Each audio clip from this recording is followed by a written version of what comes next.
오늘 말씀은 사랑으로 서로를 섬기는 공동체라는 제목으로 함께 은혜를 나누겠습니다.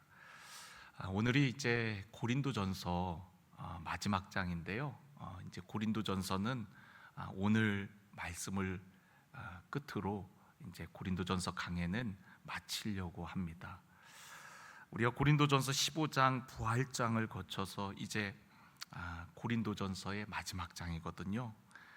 사도 바울은 12장에서부터 14장에 걸쳐 교회 공동체의 중요성과 의미에 대해 설명했었어요.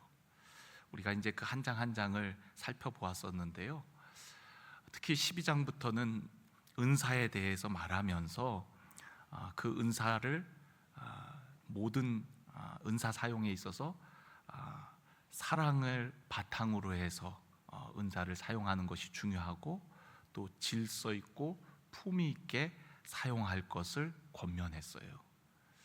그리고 교회 공동체를 몸에 비유하면서 우리 모두가 다 지체이고 하나라는 사실을 성도들에게 가르쳐 주었습니다.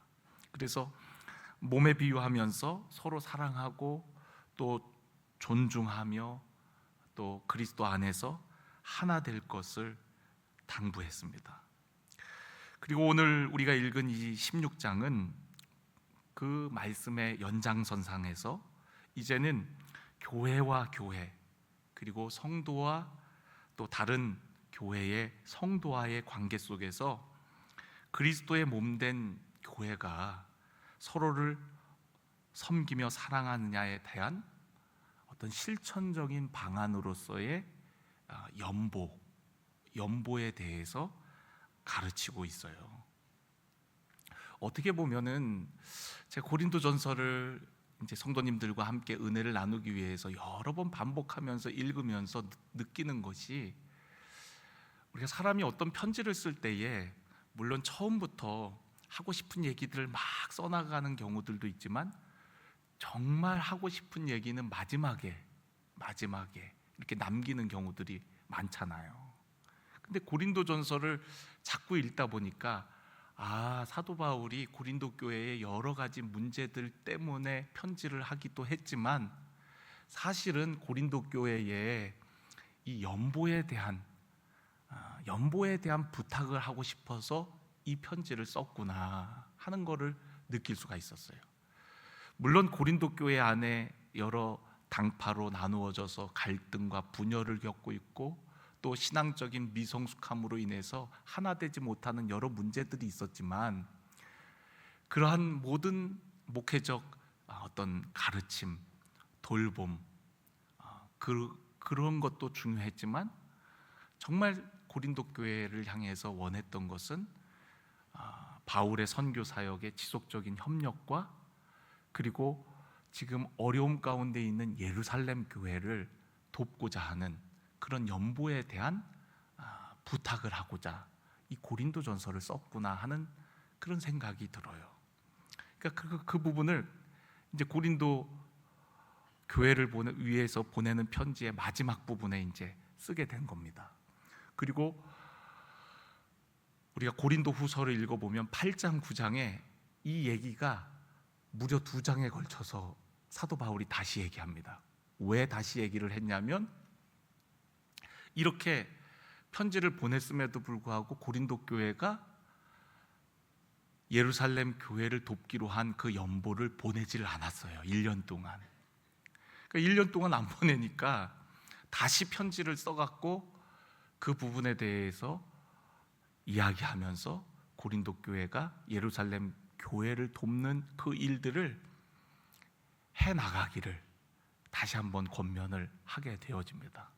그러니까 우리가 편지를 보내는 여러 이유가 있었는데 그 중에서도 어떻게 보면 바울의 마음에 가장 중요한 이유가 예루살렘 교회가 맞닥뜨린 기근으로 인한 그 어려움을 고린도 교회가 함께 도와주고 동참해 주기를 바라는 그런 간절한 마음이 있었다라는 거예요.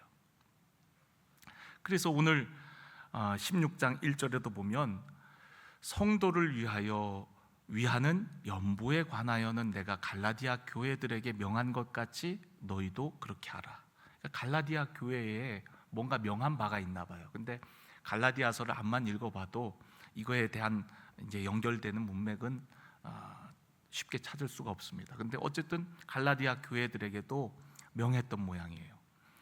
너희도 그렇게 하라 라고 얘기를 하면서 2절에 보니까 매주 첫날에 너희 각 사람이 수입에 따라 모아서 내가 갈 때에 연보를 하지 않게 하라 라고 얘기를 하고 있어요.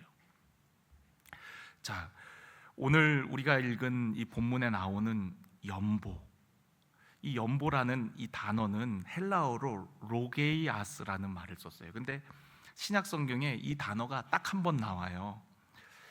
이 로게이아스라는 말은 기부금을 모으는 행위에 대한 전문적인 그런 용어입니다. 그러니까 연보, 기부금이라는 거죠. 그런데 1절을 보면 성도를 위하는 연보라고 얘기하고 있어요. 구체적으로는 예루살렘 교회의 성도들을 위하는 기부금을 의미하는 겁니다. 그런데 다른 서신서들에 보면은요, 이 로게이아스라는 용어 대신에 다른 용어들을 주로 많이 썼어요. 예를 든다면 코이노니아는 교제이죠. 그러니까 성도와 성도와의 교제의 수단으로 코이노니아, 연보를 썼다라는 거예요. 그러니까 연보라는 단어를 헬라어로 여러 단어를 사용했는데 그 중에 코이노니아라는 단어를 썼고요. 또 다른 단어는 디아코니아라는 단어를 썼습니다. 디아코니아는 다른 사람을 위해 사랑으로 행하는 섬김을 의미하는 거거든요. 그러니까 연보는 성도를 위하는 어떤 사랑의 섬김이라는 거예요. 그래서 디아코니아라는 단어를 쓴 곳도 있고요. 그리고 가장 많이 쓴 단어는 어떤 단어냐면 카리스라는 단어입니다. 카리스는 은혜입니다. 하나님의 은혜에 대한 반응으로서의 연보, 그게 바로 카리스라는 단어를 써서 연보를 표현했어요. 또 다른 단어로는요, 율로기아라는 단어를 쓴 곳도 있어요. 하나님께 감사와 찬양을 드리는 방법으로서 다른 사람을 축복하는 복, 이게 바로 율로기아인데, 율로기아라는 단어를 써서 연보라는 단어를 표현하기도 했습니다. 그리고 마지막으로는 하나님을 섬기는 행위로서 신적인 섬김이라는 의미를 담고 있는 레이투르기아라는 단어를 쓰기도 했어요. 그러니까 신적인 섬김, 하나님을 향한 섬김의 행위가 연보라는 거죠. 자, 이런 거를 우리가 이제 종합해서 볼 때에 이 연보는 단순히 돈을 모금하는 것이 아니라 하나님의 은혜에 대한 적극적인 응답이며 하나님의 백성들의 필요에 대한 섬김이며 하나님께 드리는 봉사이며 흩어져 있는 다른 성도들을 연합시키는 교제의 끈 역할을 하는 것이 바로 연보였다는 거예요. 그러니까 성도를 위하는 연보, 그러니까 성도와 성도를 연결시키는 교제의 끈이 바로 연보였다는 거예요. 교회와 교회를 연결시키는 하나의 끈이 연보였다는 거예요. 그리고 우리가 받은 은혜에 대한 실천적인 사랑의 행위가 연보였다는 겁니다. 그러니까 연보가 가지고 있는 다양한 의미들이 있는 거죠. 단순히 기부금, 그냥 돈을 보내는 것이 아니라 그 돈을 보내는 행위는 하나님을 향한 섬김인 동시에 또한 성도를 향한 사랑의 섬김인 동시에 성도와 성도를 연결시키는, 교회와 교회를 연결시키는 교제의 끈 역할을 하는 것이 바로 기부금, 연보, 우리가 드리는 헌금이었다라는 거예요. 바울은 모든 교회가 고난받는 성도들을 돕기 위해 연보를 하는 것만큼 그리스도의 몸이 하나임을 보여주는 예가 없다는 사실을 우리에게 가르쳐주고 있는 겁니다. 이미 예루살렘에 있는 성도들의 고난을 먼저 도운 교회가 있어요. 그 교회는 안디옥 교회입니다. 우리가 사도행전 11장을 보면은 바나바와 바울이 안디옥 교회에서 헌금되어진 그 연보를 가지고서 예루살렘 교회에 전달하는 모습을 보게 되어지거든요. 근데 그렇게 안디옥 교회가 도왔음에도 불구하고 여전히 예루살렘 교회는 너무나도 어려웠어요. 기근과 또 핍박, 그리고 성도들이 여러 흩어지고 또 약한 사람들이 남아서 그 교회를 또 지켜내고 있는 상황 가운데 어떻게 보면 예루살렘 교회는 모교회 역할을 하는 교회임에도 불구하고 여러 상황적으로 어려움 가운데 있었단 말이에요. 그래서 안디옥 교회가 제일 처음으로 그렇게 예루살렘 교회를 도왔고, 그리고서 이제 사도 바울이 사역을 하면서 그의 사역이 꽃피운 장소가 바로 고린도 교회였거든요. 그래서 고린도 교회 성도들에게 목회를 하면서 예루살렘 교회를 돕고자 하는 이야기를 아마 꺼냈던 모양이에요. 그랬더니 고린도 교회가 우리가 그 일을 하자고 이렇게 자원하여서 그렇게 하겠다고 헌신을 한 거예요. 그리고 그 얘기를 들은 다른 여러 마케도냐 지역의 교회들이 그러면 우리도 힘 닿는 대로 돕겠다 해갖고 다른 여러 교회들도 고린도 교회가 자원함을 통해서 도전을 받아갖고 이제 다른 교회들도 작정을 하게 된 거예요. 그런데 1년이라는 시간이 지나는 동안에 마케도냐에 있는 다른 교회들은 이미 예루살렘에 이제 도움을 보냈는데 정작 제일 처음에 자원한 고린도 교회는 교회 안에 여러 분란, 갈등으로 인해서 1년이 지났는데도 돕지를 않는 거예요. 그러니까 고린도 후서를 써서 도울 것을 다시 한번 이제 당부를 하게 되어집니다. 그런데 그 내용을 보면은 연보를 연보라고 하지 않고 뭐라고 쓰냐면 은혜라고 얘기해요. 은혜. 우리 한번 고린도후서 8장을 한번 좀 펴봤으면 좋겠는데요. 이제 상황이 이런 상황인 겁니다. 지금 좀 전에 설명드렸듯이, 자 8장 고린도후서 8장 1절을 한번 보면 거기에 보면 형제들아 하나님께서 마케도냐 교회들에게 주신 은혜를 우리가 너희에게 알리노니, 자 마케도냐 교회들에게 주신 은혜라고 얘기하고 있어요. 이 은혜가 바로 연보입니다. 환난의 많은 시련 가운데에서 그들의 넘치는 기쁨과 극심한 가난이 그들의 풍성한 연보를 넘치도록 하게 하였다. 자, 여러 어려움 가운데에서도 풍성한 연보를 했다는 거예요. 그러면서 3절에 내가 증언하노니 그들이 힘대로 할 뿐 아니라 힘에 지나도록 자원하였다. 지금 이제 고린도 교회는 지금 안 한 상황이에요. 그런데 마케도냐 여러 교회들이 여러 어려움 가운데에서도 힘에 지나도록 그들이 그렇게 자원하여 연보를 했다라는 거예요. 그래서 4절 보면은 이 은혜와 성도를 섬기는 일에 참여함에 대하여, 여러분 이 연보를 가리켜서 은혜라고 얘기를 해요. 이 은혜와 성도 섬기는 일에 참여함에 대하여 우리에게 간절히 구하니, 우리가 바라던 것뿐 아니라 그들이 먼저 자신을 주께 드리고 또 하나님의 뜻을 따라 우리에게 주었도다. 자, 먼저 자신을 주께 드렸고 또한 하나님의 뜻을 따라 우리에게 주었도다. 그래서 6절을 보면 그러므로 우리가 디도를 권하여 그가 이미 너희 가운데 시작하였은즉 이 은혜를 그대로 성취하게 하라. 이 디도는 고린도 교회의 연보를 위해서 어떻게 보면은 신뢰하는 사역자, 그러니까 디도를 비롯해서 3명의 사역자들이 이제 고린도 교회에서 되어진 헌금을 이제 예루살렘 교회에 이제 보내기로 한 거예요. 그래서 디도를 권하여 그가 이미 너희 가운데 시작하였은즉 이 은혜를 그대로, 이 연보를 그대로 성취하게 하라. 그러니까 연보를 계속 은혜라고 얘기하고 있어요. 오직 너희는 믿음과 말과 지식과 모든 간절함과 우리를 사랑하는 이 모든 일에 풍성한 것 같이 이 은혜에도 연보에도 풍성하게 할지니라.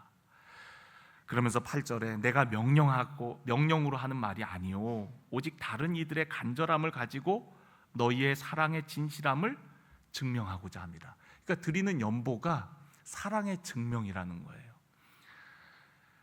내 보물 있는 곳에 뭐도 있어요? 우리의 마음도 있는 거예요. 그러니까 너희가 내가 명령해서 너희가 하는 게 아니라 정말 너희 마음의 그런 간절함으로 또 사랑의 진실함으로 했으면 좋겠다, 이 얘기를 하는 겁니다.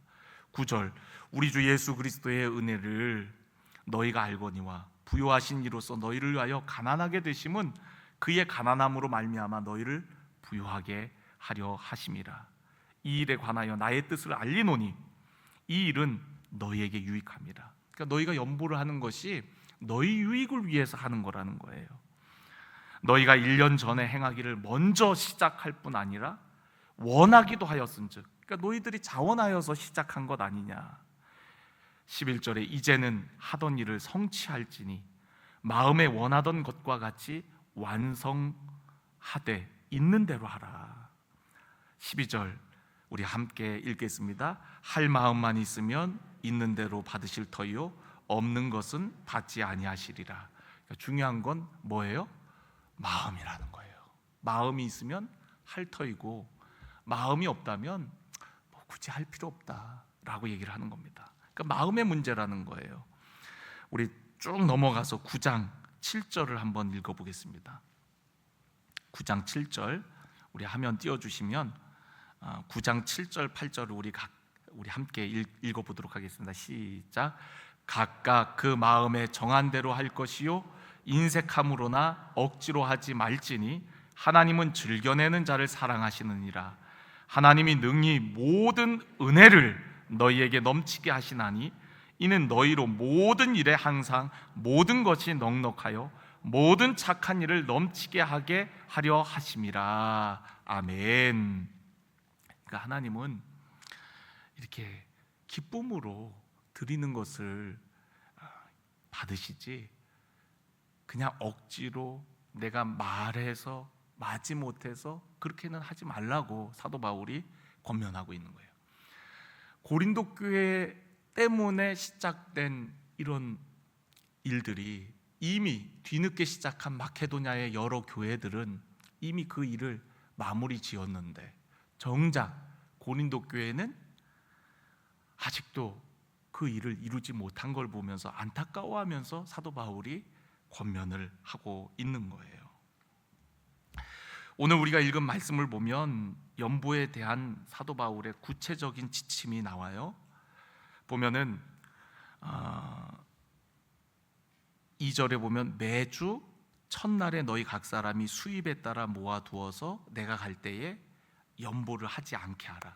그러니까 사도 바울도 좀 그것 때문에 내가 방문하는 것처럼 보여지는 게 싫었던 모양이에요. 그러니까 내가 갔을 때 그제서야 막 걷어갖고 바울 왔으니까 그제서야 걷어서 주지 말고 그냥 나 오기 전에 매주 첫날, 그러니까 매주 첫날이 주일입니다. 그러니까 초대교회가 주일에 모여서 함께 떡을 떼고 교제를 나누고 예배를 했던 거예요.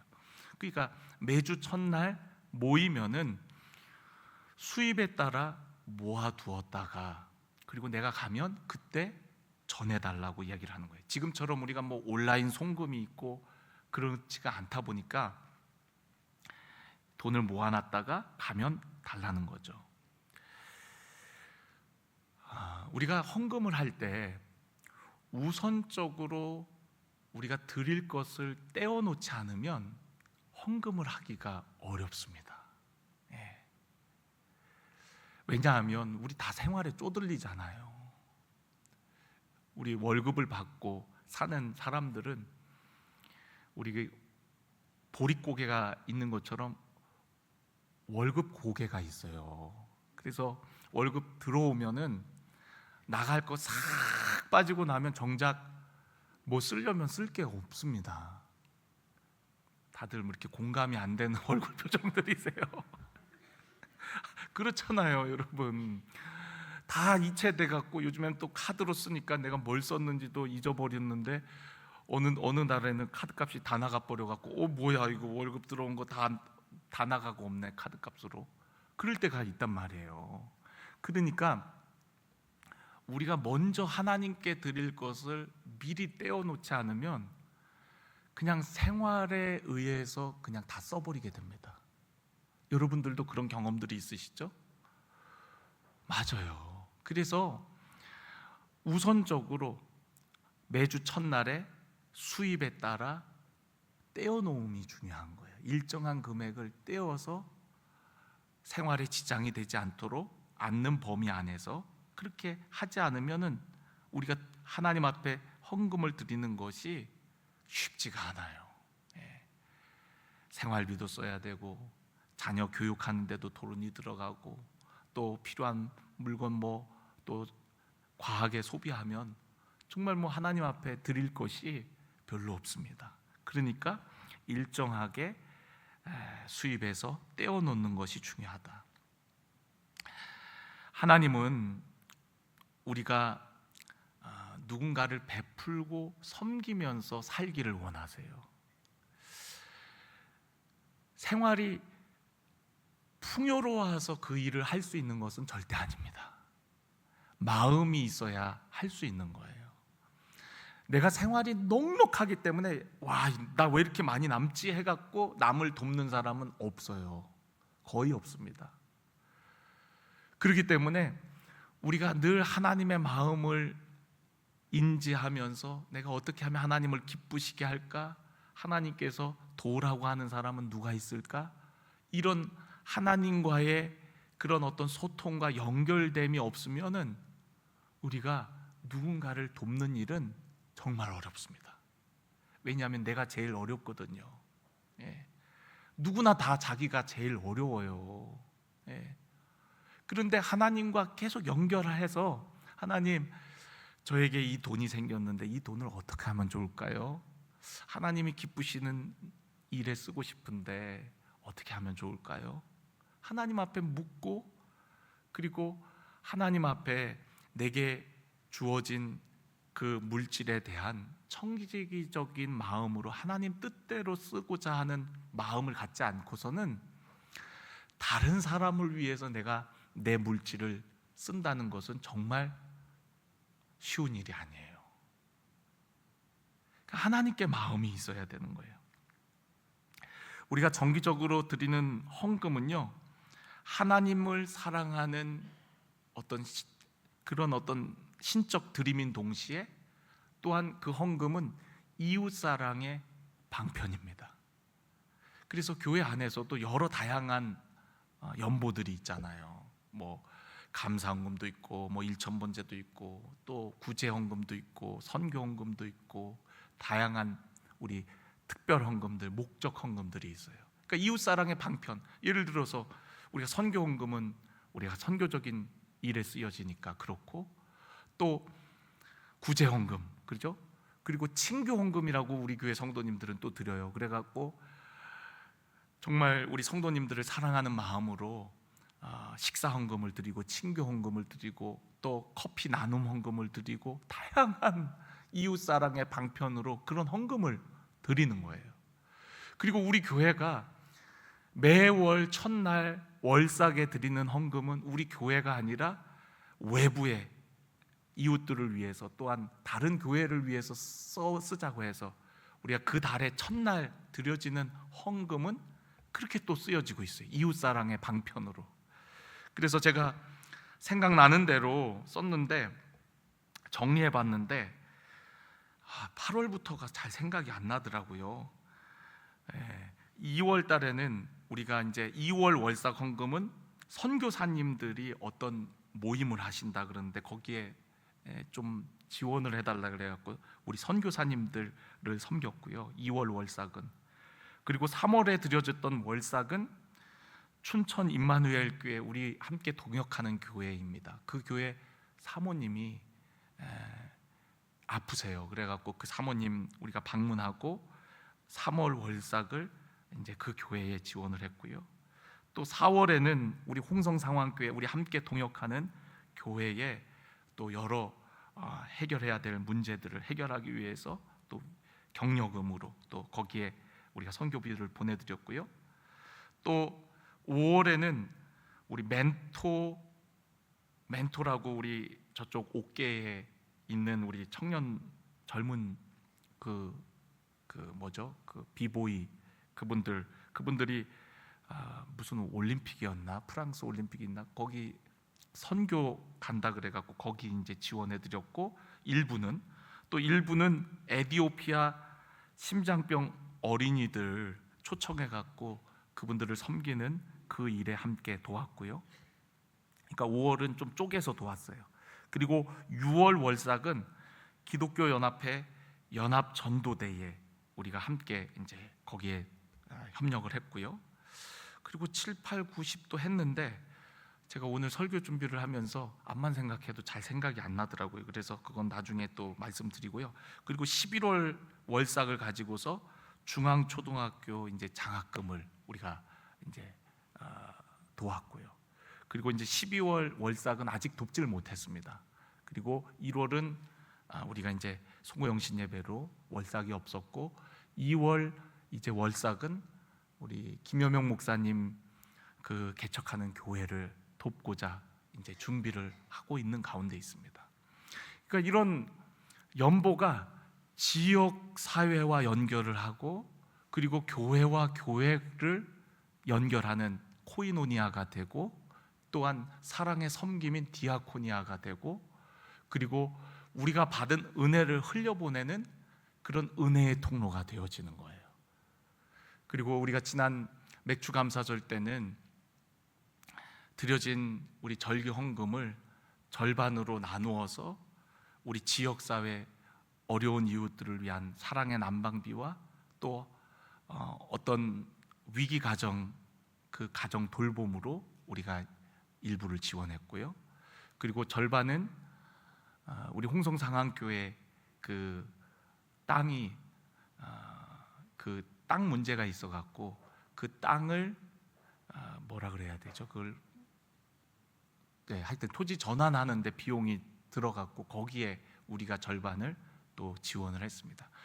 이제 그 무렵에 우리 교회 이제 국유지 문제도 시작이 된 거예요. 그 무렵에 우리 교회 국유지도 해결하려면 많은 비용이 필요하지만 먼저 다른 교회 우리 땅 문제부터 해결해 주자. 하나님께서 그걸 더 기뻐하실 것 같다 해갖고, 그래서 우리 교회 문제가 아니라 다른 교회 문제부터 그렇게 한 겁니다. 그래서 이제 우리가 이런 어떤 연보가 모여져서 성도를 위하여 또 다른 교회를 위하여 쓰여지도록 그렇게 하려고 하는 거죠. 하나님께서는 우리가 내는 헌금의 양이 중요한 것이 아니라, 오늘 여기 성경에 보면 각 사람이 수입에 따라, 그러니까 형편에 따라 하라는 거예요. 형편에 따라 할 것을 우리에게 말씀하십니다. 그러니까 적게 가진 사람은 적게 하고 많이 가진 사람은 많이 하고, 그러니까 각자의 형편에 맞춰 마음을 모을 것을 권면하는 거예요. 이 말 뜻에는 보면은 우리 모두가 다 같이 참여하는 그런 동참하는 연보가 중요함을 사도 바울이 은연중에 말하고 있는 거예요. 각 사람, 그리고 각 사람의 수입 형편에 따라서. 그래서 그렇게 모여진 연보가 결국에는 3절에 보면 너희의 은혜를 예루살렘으로 가지고 가게 하라. 이것이 은혜라는 거예요. 하나님께서 주신 은혜, 그 받은 은혜를 또한 성도들에게 흘려보냄을 통하여서 은혜의 풍성함을 누리려고 하는 사도 바울의 그런 가르침이 이 속에 들어가 있는 것이죠. 우리 2025년 표가 열방의 빛을 비추라예요. 2025년에는 우리 교회가 앞으로 이 은혜를 더욱더 많이 흘려보내려고 합니다. 우리 교회가 해야 되는 일들도 있지만, 우리 교회가 2024년에 온마음 다해 하나님 사랑, 온몸 다해 이웃 사랑의 비전을 가지고서 애써 왔는데 이제는 더 일어나서 정말 하나님의 영광이 우리 안에 임하였으니까 그 은혜와 영광을 가지고 더욱 열방을 향해서 우리 지역을 넘어 이웃을 넘어 더 많은 영혼들에게 그 은혜를 나누어 주는 우리 교회가 되어지기를 간절히 원합니다. 이러한 일에는요, 모든 성도 한 사람 한 사람의 참여가 중요해요. 중요한 거는 양이 아니라 우리 모두가 함께 하느냐가 중요합니다. 예수님께서는 성전 앞에 헌금 궤에다가 돈을 넣는 것을 지켜보다가 한 과부가 2렙돈을 넣은 것을 칭찬하시고 이야기하셨어요. 저 여인이 가장 많이 넣었다라고 했습니다. 그러니까 주님이 보시는 것은 헌금의 액수가 아니라 그 사람의 마음이에요. 어떤 마음으로 드렸냐. 사도 바울이 고린도후서 8장 9장에서 자원하는 마음에 대해서 얘기했고 즐겨내는 마음에 대해서 강조를 하는 거거든요. 그러니까 고린도 교회가 큰 교회였으니까 많이 동참하는 것, 그거보다도 너희들이 그렇게 작정했으면 그 일을 이루라. 그리고 즐거운 마음으로, 자원하는 마음으로 해라. 그렇지 하지 않아도 좋다라고 얘기를 하는 거거든요. 그러니까 우리가 어떤 일들을 할 때에 아까운 마음으로 하는 것은 하나님도 기분 나빠서 받지를 않으신다는 거예요. 좋아하시질 않는다는 거예요. 여러분 그렇잖아요. 우리가 사람과 사람과의 관계 속에서도 이렇게 별로 주고 싶지 않은데 아까워하면서 주는 거 하고, 정말 기쁜 마음으로 주고 더 주고 싶어 갖고 주는 거 하고 완전 기분이 다르지 않습니까? 예, 다르잖아요. 근데 하나님은 우리의 마음을 다 보고 계시는데 우리가 드리는 그런 것을 어떻게 드리는지, 2렙돈이지만 정말 나의 전부를 드리는 마음으로 드린다면 하나님은 그걸 기뻐하시고 칭찬하시는 거예요. 그런데 아무리 많은 헌금을 드려도 나의 의의를 과시하고 또 정말 내가 이걸 안 드리면은 마치 하나님 앞에 큰 벌을 받을 것 같고 그럴 것 같아서 그냥 마지못해서 내 체면상 드리는 헌금은 하나님께서 기뻐하지 않는다는 거예요. 그러니까 여러분, 우리 마음이 어떤 마음으로 드리냐가 진짜 중요한 거예요. 할렐루야. 그러니까 여러분, 같은 돈을 드려도 기쁜 마음으로 드려야 이게 복이 되지. 아까운데 이번 달 너무 어려운데, 생활비도 어려운데 이거 11조를 꼭 드려야 되나? 이 11조 율법 아닌가? 이걸 우리 신약 시대에도 이걸 드려야 되나? 그러면서 유튜브에도 11조에 대한 이런저런 얘기들이 많은데 우리가 이걸 꼭 해야 되나? 현대 교회가 이런 생각으로 드리면은요, 드려도 하나님께 은혜가 안 되는 거예요. 그런데 이런저런 얘기가 아니라 하나님 앞에 모든 것이 내게 하나님께서 주신 것인데, 하나님, 제가 하나님 앞에 가장 귀한 것을 구별하여 드립니다. 하나님 사랑합니다. 이런 중심으로 드린다면 그거는 율법을 지키는 행위가 아니라 사랑으로 율법을 이루는 행위가 된다는 거예요. 그러니까 여러분, 율법적으로 여러분 정기적으로 헌금을 드리거나 또 정해진 예물을 드리지 마세요. 사랑으로 드리세요.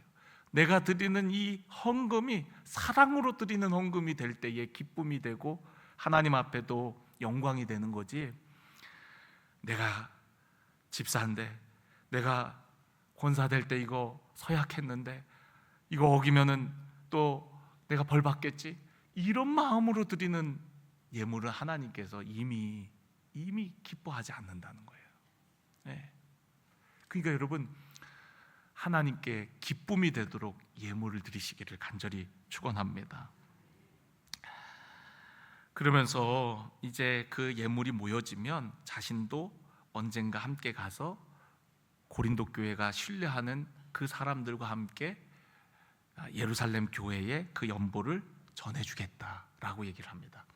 왜 이렇게 하냐면, 바울이 그 연보 걷어갖고 자기 마음대로 쓰면은 안 되잖아요. 또 그런 오해를 받을 수도 있잖아요.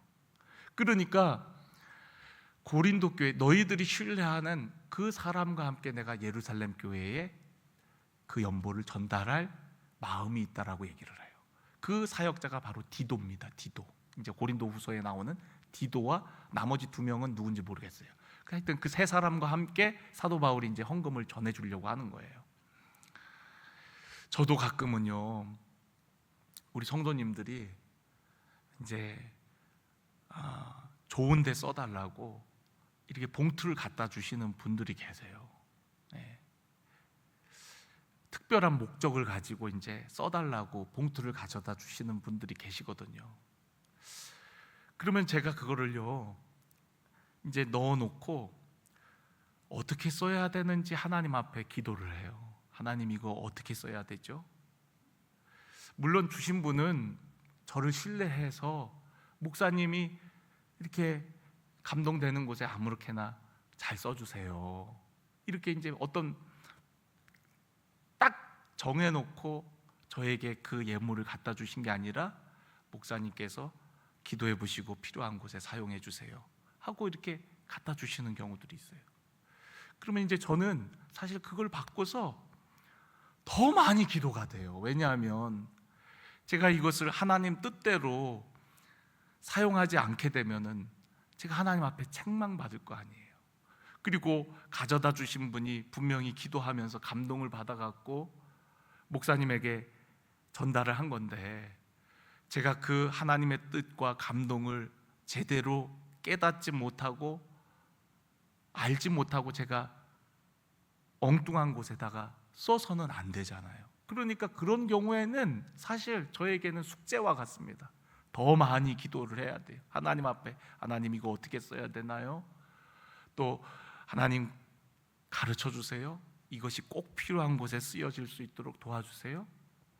지난해에 어떤 선교회는 어디다 써야 될지 모르겠다고 목사님에게 갖다 주신 분도 계셨어요. 그러니까 저는 그걸 받고 나면은 그 돈이 쓰여질 때까지 계속 하나님 앞에 묻고 기도하고, 그래서 이 돈이 정말 하나님의 뜻대로 또 가져다 주신 분들의 마음에 흡족하도록 쓰여지게끔 해야 되니까 이게 저에게는 굉장히 숙제와 같습니다. 그래서 하나님 앞에 묻고 그리고 쓰여진 다음에는 제가 그분에게 또한 말씀드려요. 어떻게 쓰여졌습니다. 그리고 말씀하신 대로 제가 잘 전달해 드렸습니다. 이렇게 이제 말씀을 해드려요. 그러면 뭐 그런 걸 말씀하시냐고. 그래도 말씀해 드려야 될 것 같아요. 왜냐하면 제가 그냥 뭘 사 먹었는지 아니면 정말로 이게 정말로 어떻게 쓰여졌는지 아셔야 되니까. 이번에도 우리 청년연합 컨퍼런스를 하는데 여러 성도님들이 그렇게 후원해 주셨어요. 그래서 이 컨퍼런스가 정말 은혜롭게 잘 마칠 수가 있었어요. 우리 목회자들 안에서 어떻게 누가 후원하셨는지를 다 공개를 하고, 그리고 이렇게 우리가 쓰자고 저 혼자 결정하지 않았어요. 우리 이렇게 해서 이렇게 쓰여졌으면 좋겠다고. 왜냐하면 저 혼자 결정하게 되면 거기에는 또 제 사심이 들어갈 수도 있고 또 잘못 쓰여질 수도 있으니까, 저도 함께 이 사역을 한 우리 목사님들 아셔야 될 것 같아서 이런 분들이 후원하셨고 이렇게 해서 이번 컨퍼런스가 이렇게 진행이 되었다고, 그래서 같이 공유하고 이야기하고 그렇게 또 함께 기도하고, 참 중요한 것 같아요. 저는 우리 성도님들이요 어떤 마음으로 헌금을 하는지 알고 있어요.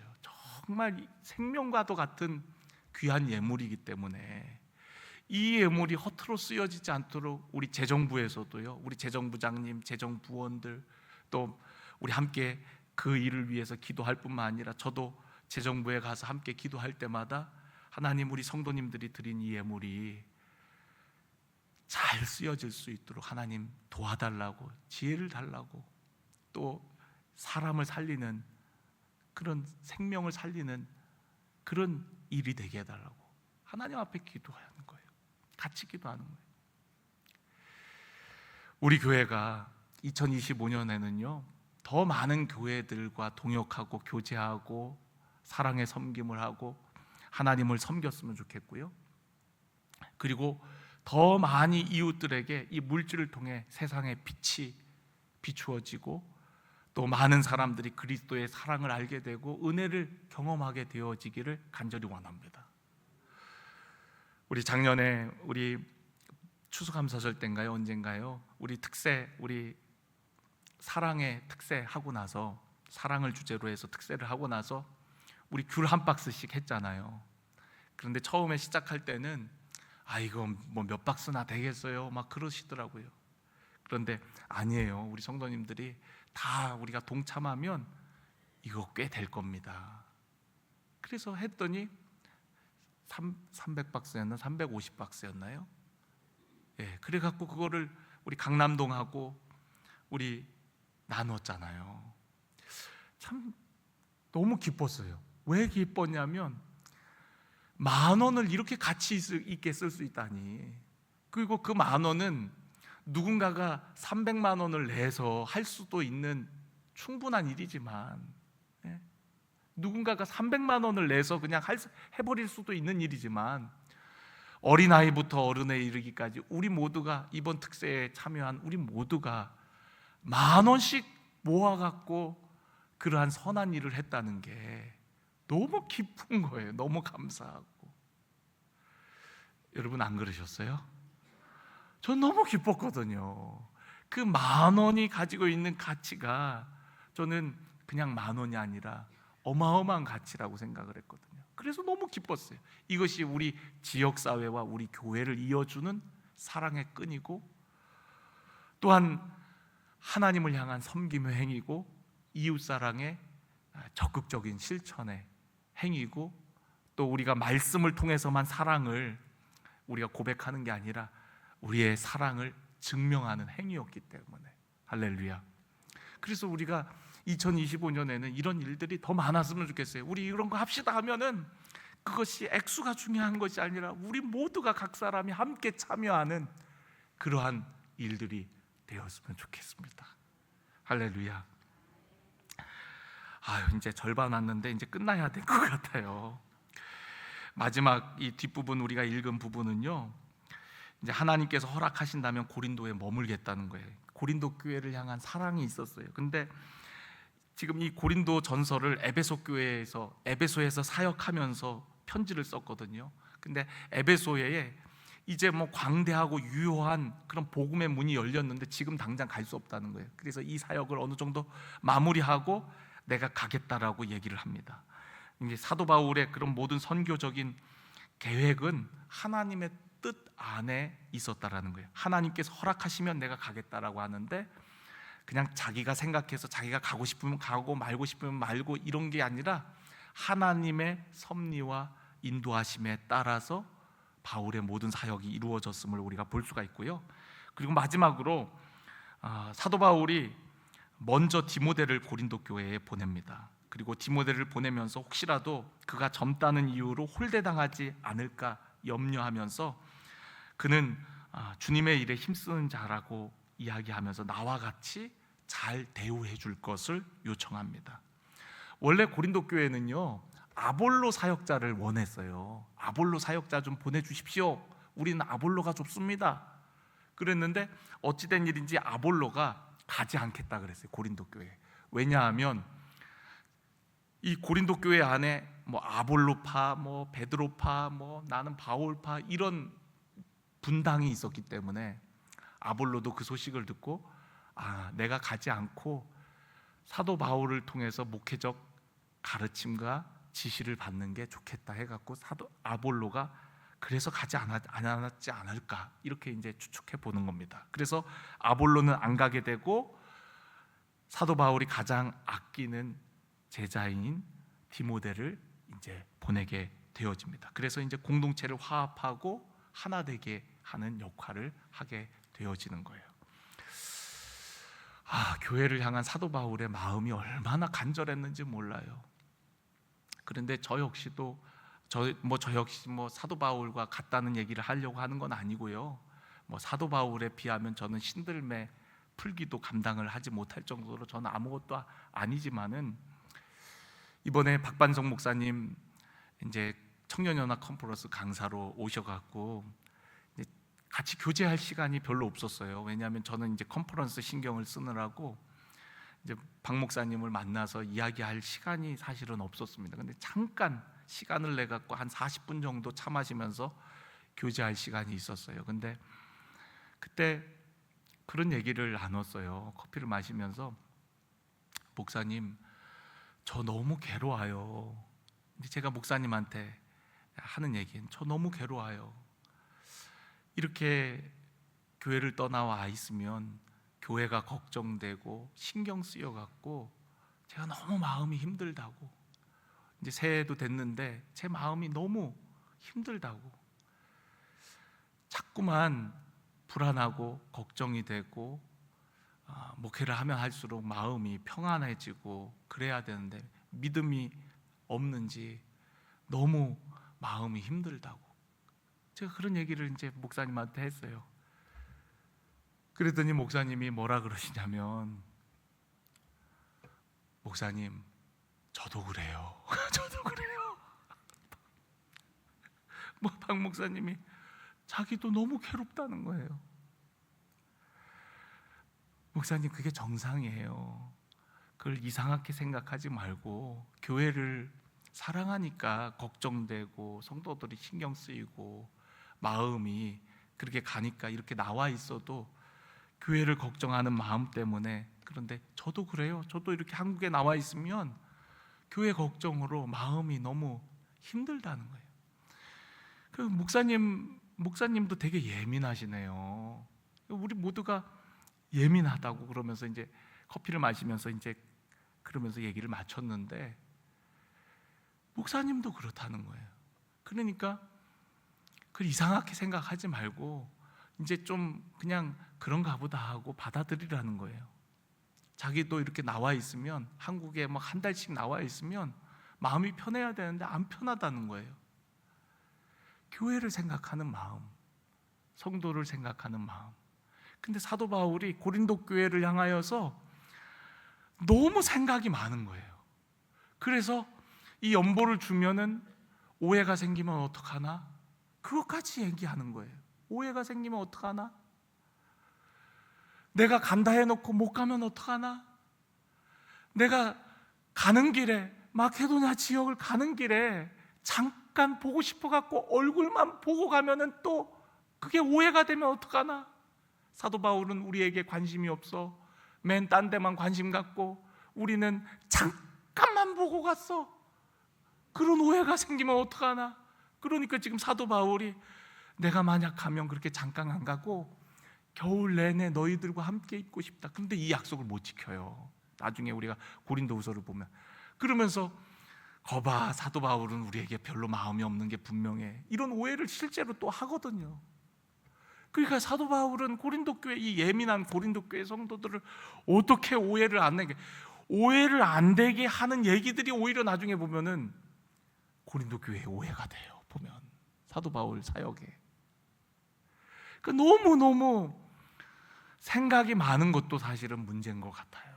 나도 좀 생각이 좀 없었으면 좋겠어요. 그냥 아무 생각 없이 지내다가 오늘 수요일이네, 설교해야 되네, 그러고 설교를 했으면 좋겠어요. 근데 설교를 해야 된다고 그러면 계속 생각이 돼요. 계속 생각이 되고 계속 그 본문을 읽어보면서 뭔 얘기해야 되지? 하나님, 얘기할 걸 주세요. 뭔 얘기해야 되지? 저는 마이크만 잡으면 얘기를 잘하는, 술술술술 하는 사람들 보면 너무 부러워요. 우리 어제 조찬 기도회를 하는데, 와, 시장님 얘기 잘하대.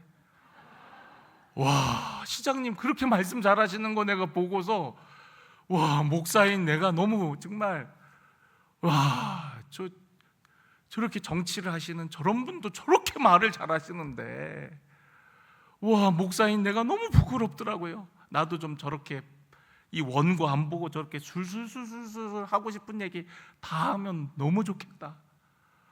원고도 제대로 준비하시지 않은 것 같은데 너무 말을 잘하시는 거예요. 나는 사실 무슨 말을 해야 되나, 무슨 말을 해야 되나, 강단에 쓰기 전까지도 무슨 말을 해야 되나, 무슨 말을 해야 되나, 본문은 써왔지만 무슨 말을 해야 되나, 하나님 가르쳐 주세요, 내 입술을 열어주세요. 간절하거든요, 정말. 하나님 할 말 없는데. 그런데 그런 날일수록 더 이렇게 늦게 끝나요, 보면. 죄송해요. 그래서 여러분, 정말 우리가 교회를 사랑하는 마음, 사도 바울의 그런 마음을 우리가 편지를 통해서 읽을 수 있는데요, 여러분들도 교회 사랑했으면 좋겠고요, 우리 서로 오해하지 말고 서로 사랑했으면 좋겠어요. 저는 여러분들을 신뢰하고 여러분들은 저를 신뢰해주고, 그래서 우리가 사랑 안에서 더욱 하나 돼서 하나님의 영광을 위해 나아가는 우리 교회와 우리 모든 성도가 되시기를 간절히 축원합니다.